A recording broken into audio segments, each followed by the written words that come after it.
வணக்கம் எவ்ரிவோன். இந்த வீடியோவில் நான் பார்க்க போகிறது இங்கே நிறைய பேர்த்துக்கு ரொம்ப ஃபேவரட் பெட்டுனா அது டாக்ஸ் தான். டிஃப்ரெண்டான ப்ரீட்ஸை வளர்க்க எல்லாருமே ரொம்ப ஆர்வமாக இருப்பாங்க. பல இனங்கள் ரொம்ப அமைதியாக கட்டளைக்கு அடிபணிஞ்சு செல்லப்பிள்ளையாக இருக்கும். ஆனால் சில இனங்கள் நீங்கள் எவ்வளோ தான் ட்ரெயின் பண்ணி கண்ட்ரோல் பண்ணி வச்சுருந்தாலும் அதோட அதிகமான ஆக்ரோஷமான தன்மை அந்நியர்களை அட்டாக் பண்ணவும் செய்யும். இப்படி வீட்டில் வளர்க்குற நாய்ங்க மட்டும் இல்லாமல் தெருக்களில் சுதந்திரமாக சுற்றுற நாய்களும் ரொம்ப டேஞ்சர் தான்.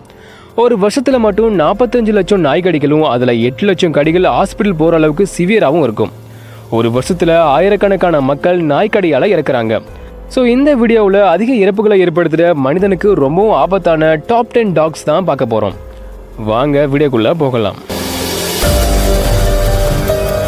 செயின்ட் பெர்னார்ட்ஸ். இதோட திங்கிங்கில் இருந்து செயல்பாடுகள் வர எல்லாமே ஸ்லோவாக இருக்கும். பெருசாக எதுக்கும் அலட்டிக்காது. இருந்தாலும் இது ஒரு ஆபத்தான நாய் தான். 90 சென்டிமீட்டர் ஹைட்டும் 82 கிலோ வெயிட்டும் ரீச் பண்ணுற இதுங்க மிகப்பெரிய உருவத்தோடு இருக்குது. இதோட மிகப்பெரிய அளவு தாக்கும்போது மிகப்பெரிய ஆபத்தை உண்டாக்குது.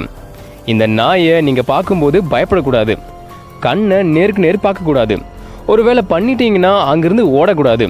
அதையும் மீறி ஓடிட்டிங்கன்னா இது உங்களை துரத்தி கடிச்சிடும். இதோட bite force 600 pounds per square இன்ச்சாக இருக்கிறதால ஒரு கடி மோசமான காயத்தை உண்டு பண்ணும்.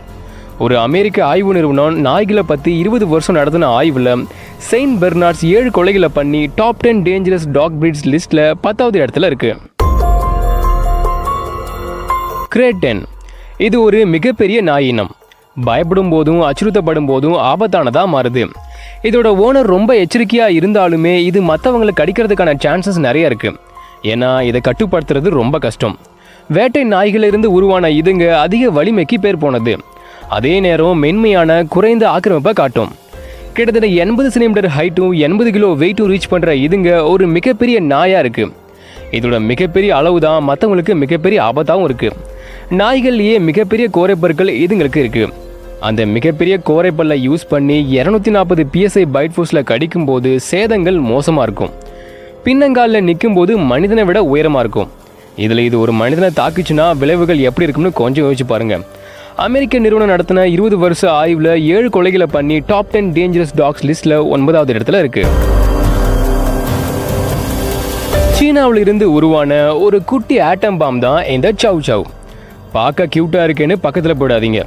கண்ட இடத்துல கடிச்சு வச்சிரும். அழகுலாம் வெளி தோற்றம் தான், உள்ளுக்குள்ளே இது ஒரு ஃபயர். இதோட முக்கிய டார்கெட்டு வயசானவங்களும் குழந்தைகளும் தான். 1979க்கும் 1998க்கும் இடைப்பட்ட காலத்தில் 238 தாக்குதலுக்கு இது காரணமாக இருந்திருக்கு. இதில் 37 பேர் குழந்தைங்க மட்டுமே. மொத்த தாக்குதலில் 40 பேர் இறந்தும் போயிட்டாங்க. யார் இதை சீண்டுனாலோ பயமுறுத்தினாலோ அவங்களுக்கு இது ஒரு யமனாக மாறிடுது. அளவு சின்னதாக இருந்தாலும் கோபம் வந்ததுன்னா ரொம்ப மூர்க்கமாக மாறிடும். ஸ்லெட் வண்டியை இழுக்கிறதுக்கும் வேட்டையாடுறதுக்கும் மாடுகளை மேய்க்கிறதுக்கும் பயன்பட்ட இதுங்க இப்போ வீடுகளை பாதுகாக்க பெட்டாகவும் வளர்க்கப்படுது. எஜமானுக்கு ரொம்ப விசுவாசமாக இருக்கிற இதுங்க அந்நியர்களை பார்த்ததுன்னா ஆக்ரோஷமாக தாக்கும். 30 கிலோ வெயிட்டும் 50 சென்டிமீட்டர் ஹைட்டும் ரீச் பண்ணுற இதுங்க 220 PSI பைட் ஃபோர்ஸோட கடிக்கக்கூடியது. 20 வருஷ ஆய்வில் 8 மர்டர்ஸை பண்ணி இந்த டாப் 10 டேஞ்சரஸ் டாக் பிரீட்ஸ் லிஸ்ட்டில் 8வது இடத்துல இருக்கு. Dobermann pinscher. அதிக ஆக்கிரமிப்பு உணர்வு நிறைஞ்ச எஜமானுக்கு ரொம்ப விசுவாசமான இது எந்த ஒரு 3வது மனுஷனையும் ஆக்ரோஷமாக தாக்கும். எல்லையை பாதுகாக்கிறதுல இதை அடிச்சிக்கவே முடியாது. இது ரொம்ப புத்திசாலியான ஒரு நாய். கட்டளைகளை கச்சிதமாக ஃபாலோ பண்ணும். ஓனர்ஸை தவிர மற்ற யாருக்குமே இது ஒரு மிகப்பெரிய எதிரி தான். கட்டி போடலைன்னா காக்காவை கூட விடாது. 2001 இதோட ஓனர் கவனக்குறைவாக இருந்ததால் 9 வயசு பையன் இதால் கொல்லப்பட்டான். ஸோ இதுங்களை பர்ஃபெக்டாக ட்ரெயின் பண்ணுறது ரொம்ப முக்கியம். பர்ஃபெக்டாக ட்ரெயின் பண்ணாலும் கூட ஓனர்ஸ் மேலே இருக்கிற அதிகப்படியான விசுவாசம் அதிக நாய்க்கடிக்கு இது காரணமாக இருக்குது. ரீசன்ட் இயர்ஸ்லையும் நிறைய நாய்க்கடி கேஸ் இதால் பதிவாகிருக்கு. இருந்தாலும் இதோட புத்திசாலித்தனத்தாலேயே போலீஸ்லையும் ஆர்மியிலையும் வேலை செய்யுது. மேக்ஸிமம் 50 கிலோ வெயிட்டும் 71 சென்டிமீட்டர் ஹைட்டும் ரீச் பண்ணுற இதுங்க நாய்கள்லேயே மிகப்பெரிய பைட் ஃபோர்ஸை வச்சுருக்கு. 600 PSI பைட் ஃபோர்ஸில் இதுங்களால் கடிக்க முடியும். ஸோ இதுங்க கொஞ்சம் டேஞ்சர் தான். 20 வருஷ ஆய்வில் 9 பேர்த்தையும் 2005க்கும் 2017க்கும் இடைப்பட்ட காலத்தில் 6 பேர்த்தையும் போட்டு தள்ளி இந்த லிஸ்ட்டில் 7வது இடத்துல இருக்குது. அஸ்கி மாதிரி இருக்கிற மலாமுட்ஸ். அஸ்கியை விட வலிமையானது, மிக பெரியதும் கூட. முதல்ல ஆர்டிக்கில் வேட்டையாடுறதுக்கும் வேலை செய்யறதுக்கும் வளர்க்கப்பட்ட இதுங்க பெட்டா வளர்க்கவும் பரிந்துரைக்கப்பட்டது. ஆனால் இதுக்கு அதிகப்படியான வலிமை, ஆக்ரோஷம், பவர் இருக்கிறதால சரியான ட்ரைனிங் இல்லைன்னா மனிதர்களுக்கு ரொம்ப ஆபத்தானது. முதல் முறையாக நாய் வளர்க்குறவங்களுக்கும் குழந்தைகளுக்கும் குறிப்பாக இது ரொம்ப டேஞ்சர். மலாமுட்ஸை சரியாக ஹேண்டில் பண்ணாமல் விடுறது, டார்ச்சர் பண்ணுறது மாதிரியான விஷயங்கள் இதை ரொம்ப கோபப்படுத்தும். கொஞ்சம் விட்டால் மனுஷங்களை மோசமாக தாக்கிடும். ஆர்டிக்கில் ஸ்லெட் வண்டியவே இதுங்க இழுக்குதுன்னா இதோட வலிமையை கொஞ்சம் நினச்சி பாருங்கள். 50 கிலோ வெயிட்டும் 70 சென்டிமீட்டர் ஹைட்டும் ரீச் பண்ணுற இதுங்க 400 PSI பைட் ஃபோர்ஸோட கடிக்கக்கூடியது. 20 வருஷ ஆய்வில் 12 பேர்த்தையும் 2005க்கும் 2017க்கும் இடைப்பட்ட காலத்தில் 4 பேர்த்தையும் போட்டு தள்ளி இந்த லிஸ்ட்டில் 6வது இடத்துல இருக்குது. வீட்டில் இருக்க நாயவும் காட்டில் இருக்க ஓநாயவும் கலப்பின முறையில் உருவாக்கின நாய்கள் தான் இந்த உல்ஃப் டாக் ஹைப்ரிட்ஸ். பார்க்க ரொம்ப க்யூட்டாக இருந்தாலும் இதுவும் கொஞ்சம் டேஞ்சர் தான். ஹைப்ரிட் இனங்களை கட்டுப்படுத்துறதும் ட்ரெயின் பண்ணுறதும் ரொம்ப கஷ்டம். குழந்தைங்க இதுங்கிட்ட ரொம்ப எச்சரிக்கையாக இருக்கணும்.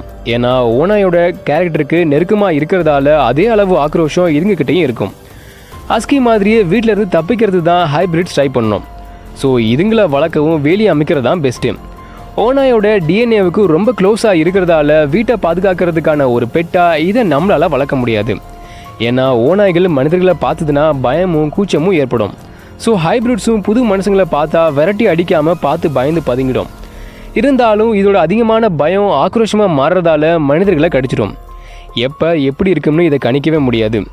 இது கடிச்சாலும் நாய்க்கடிக்கு யூஸ் பண்ணுற தடுப்பூசி இதுக்கு வேலை செய்யுமாங்கிறது டவுட்டு தான். இந்த காரணங்களால் பல இடங்களில் இதை வளர்க்குறதுக்கு சட்ட ரீதியான கட்டுப்பாடுகள் இருக்குது. கிட்டத்தட்ட 50 கிலோ வெயிட்டும் 70 சென்டிமீட்டர் ஹைட்டும் இருக்கிற இதுங்க மற்ற ஓநாய்களை விட அதிகமாக 406 PSI பைட் ஃபோர்ஸில் கடிக்கக்கூடியது. ஒரு தாடி கடிப்பட்டா இறப்புக்கு பக்கத்தில் போன மாதிரி தான். 20 வருஷ ஆய்வில் 14 மனித மரணத்துக்கும் 1982லேருந்து 2014க்கும் இடைப்பட்ட காலத்தில் 19 மரணத்துக்கும் காரணமாக இருக்கிறதால உல்ஃப் டாக் 5வது இடத்துல இருக்குது. ஹஸ்கி ரொம்ப புத்திசாலி, ஆனால் ட்ரெயின் பண்ணுறது ரொம்ப கஷ்டம். இதுங்களோட அதிகமான பலத்தால் குழந்தைகளை கூட இதுங்க தாக்கும். ஹஸ்கி ஒரு வித்தியாசமான ஒரு கேரக்டர். அது விரும்புகிறத பண்ண நினைக்கும். புது புது இடங்களில் எக்ஸ்ப்ளோர் பண்ண விரும்பும். ஸோ எக்ஸ்பீரியன்ஸ் இல்லைனா இந்த நாயை பார்த்துக்கிறது கொஞ்சம் கஷ்டம்தான். ஏன்னா இதுங்க அடிக்கடி வீட்டில் இருந்து தப்பிச்சு போக்க ட்ரை பண்ணும். இது ஓனருக்கு வெறுப்பை உண்டாக்கும். ஹஸ்கியை பத்திரமா பார்த்துக்கணும்னா வீட்டை சுற்றி தப்பிக்க முடியாதபடி வேலி கண்டிப்பாக இருக்கணும். சரி, தப்பிச்சுட்டு தான் போகுதுன்னு பார்த்தா இதில் இது மற்றவங்களை கடிக்கவும் செய்யும். வருஷத்தில் அட்லீஸ்ட் ஒரு ஆளையாச்சும் இது கொண்டுடுது. பார்க்க ஓநாய் மாதிரி இருக்கிறதால பெட் லவர்ஸோட ஃபேவரட்டாக இருக்குது. ஆனால் ஆபத்தானதும் கூட. 320 PSI பைட் ஃபோர்ஸோட கடிக்கிற இதுங்க பலத்த காயத்தை உண்டாக்கும். பல ஆண்டுகளாக கடுமையான சூழ்நிலையில் வாழ்ந்ததும் ஓநாய்கள் கூட நெருங்கிய மரபணுவை ஷேர் பண்ணிக்கிறதாலையும் அதுங்களோட ஆக்ரோஷம் இதுங்க கிட்ட இருக்குது. மேக்ஸிமம் 30 கிலோ வெயிட்டும் 60 சென்டிமீட்டர் ஹைட்டும் இருக்கும். 2005க்கும் 2017க்கும் இடைப்பட்ட காலத்தில் 13 மரணங்களையும் 20 வருஷ ஆய்வில் 15 மரணங்களையும் ஏற்படுத்தினதால இந்த லிஸ்ட்டில் 4வது இடத்துல இருக்குது. ஃபேமஸான நாய் இனங்களில் ஜெர்மன் ஷெப்பர்டும் ஒன்று. அதே நேரத்தில் ஆபத்தானதும் கூட. முதல்ல ஆடுகளை மேய்க்கவும் பாதுகாக்கவும் வளர்க்கப்பட்ட இதுங்க இப்போது அதிகமாக போலீஸ் நாயாக இருக்குது. காரணம் என்னென்னா 40 கிலோ வெயிட்டும் 65 சென்டிமீட்டர் உயரமும் ரீச் பண்ணுற இதுங்க மிகப்பெரிய உருவத்தோட வலிமையாகவும் புத்திசாலியாகவும் இருக்குது. ஸோ ரொம்ப சீக்கிரமே ஹியூமன்ஸோட கட்டளைகளை புரிஞ்சுக்கிட்டு ரியாக்ட் பண்ணுது. இதுங்களோட பைட் ஃபோர்ஸ் 290 PSI வர போகும். இது நம்ம எலும்பு உடைக்கவும் ரத்த குழாயை டேமேஜ் பண்ணவும் போதும். வீடுகளில் வளர்க்கும் போது ஓனருக்கு ரொம்ப விசுவாசமாக இருக்கிற இதுங்க 3வது மனுஷங்களை பார்க்கும்போது ஒரு பீஸ்டாக மாறிடுது. இது மட்டும் இல்லாமல் சரியாக வளர்க்காததும் சரியாக பயிற்சி கொடுக்காததும் மற்ற மனிதர்களை இது அதிகமாக கடிக்குது. குட்டியில் இருந்தே சரியாக வளர்க்கலனா ஃப்யூச்சரில் இது ரொம்ப டேஞ்சர் தான். ஜெர்மன் ஷெப்பர்ஸ் 2005லிருந்து 2017 வரை 20 மனித மரணங்களுக்கும் 20 வருஷ ஆய்வில் 17 மனித மரணங்களுக்கும் காரணமாக இருக்கிறதால இந்த top 10 dangerous dog breeds animals லிஸ்ட்டில் 3வது இடத்துல இருக்குது. ராட்வீலர் மிகப்பெரிய சக்தி வாய்ந்த நாய்கள். கடிச்சதுன்னா சதையை பிடுங்காமல் விடாது. தன்னோட எல்லையை ஆக்ரோஷமாக பாதுகாக்கும். தன்னோட ஓனருக்கு ரொம்ப விசுவாசமாக நடந்துக்கும். ஓனரை தவிர மற்ற யாராக இருந்தாலும் எதுவாக இருந்தாலும் மோசமாக தாக்கி காயப்படுத்திடும். இதனாலேயே அயர்லாந்து, போர்ச்சுகல், போலாந்து போன்ற நாடுகளில் தத்தெடுக்கவும் சொந்தமாக வச்சிருக்கவும் தடை பண்ணிட்டாங்க. தன்னோட உரிமையாளருக்கு ஒரு இசட்+ பாதுகாப்பு கொடுக்குற இது வேட்டையாடுறதுலையும் கால்நடைகளை மேய்க்கிறதுலையும் ஹெல்ப் பண்ணும். உங்கள் வீட்டை பாதுகாக்க ஒரு பெர்ஃபெக்ட் நாய் வேணும்னா அதுக்கு ராட்வீலர் பெஸ்ட் சாய்ஸ். ஆனால் உங்கள் மேலே இருக்கிற பாசத்தில் மற்றவங்களை இது மோசமாக தாக்குங்கிறதையும் நீங்கள் ஞாபகம் வச்சுக்கணும்.